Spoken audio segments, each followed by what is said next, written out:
Hello, my dear students.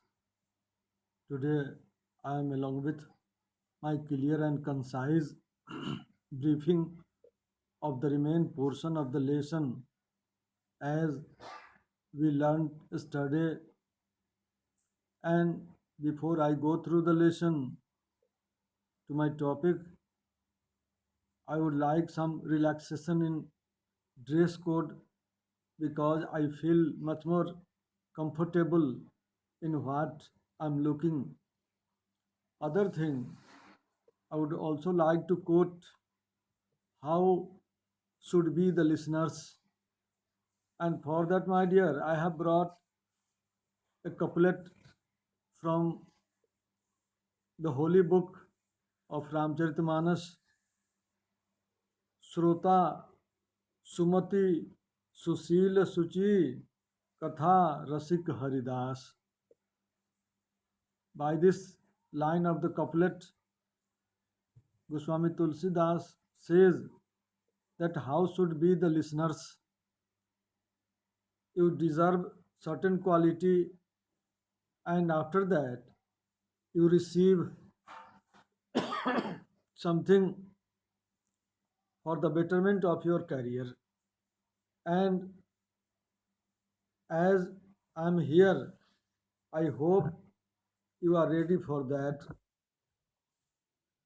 Previously, we learned a lot of things about the girl who was completely deaf and unable to listen anything.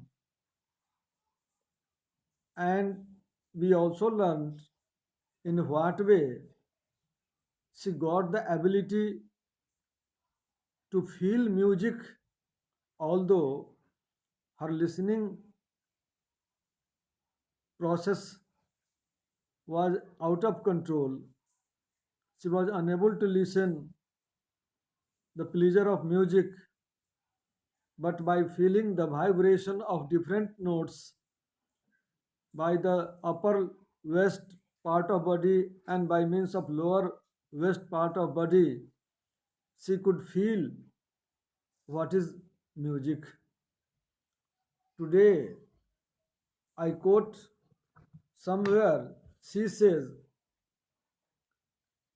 music powers in through every part of my body. It tingles in the skin, my cheekbones, and even in my hair. What does it mean, my dear?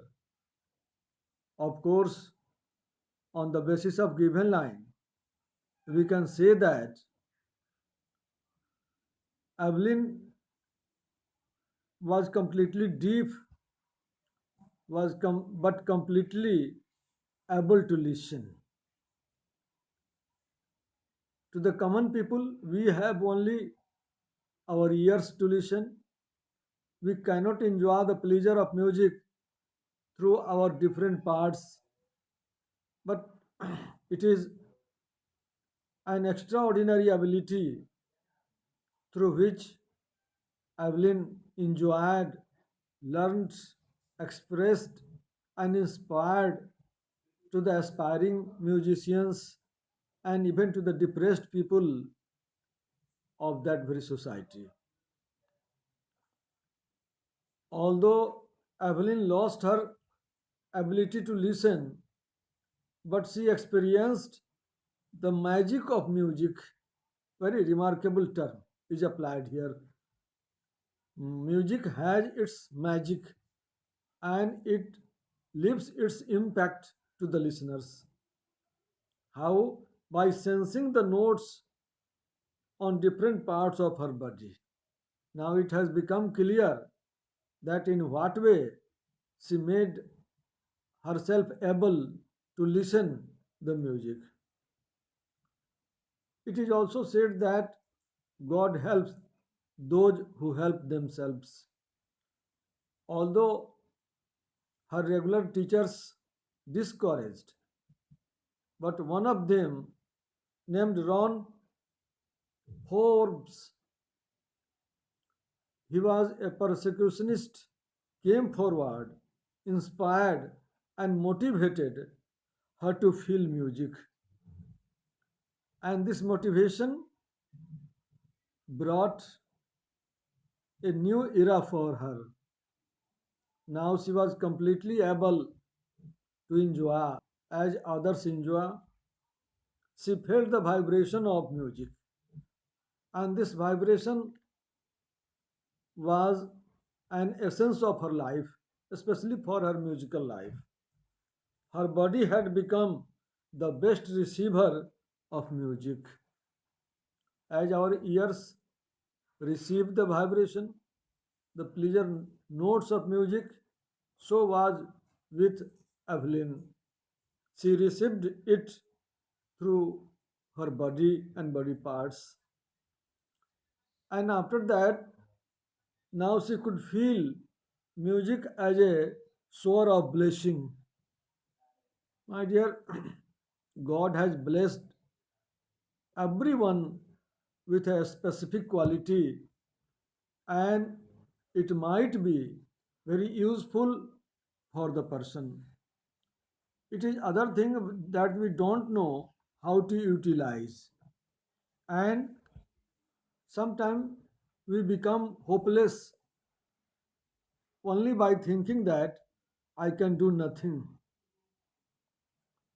Evelyn used to perform in prisons and hospitals. You may ask the question, why did Evelyn select such places for her concert? My dear, there was a certain reason behind it. Actually, Evelyn wanted to do something for those who are depressed, discarded, downtrodden, untouched, and neglected in our society. And by doing so, she proved that she did for those who were deprived of the pleasure and handicapped. My dear, in our society, there are so many disabled and handicapped, but who think for them? Generally, they are seen neglected, uncared, even they are humiliated. But there are some a specific personality in our society who always think for them. As Bapu said, always think for the last person standing in a queue.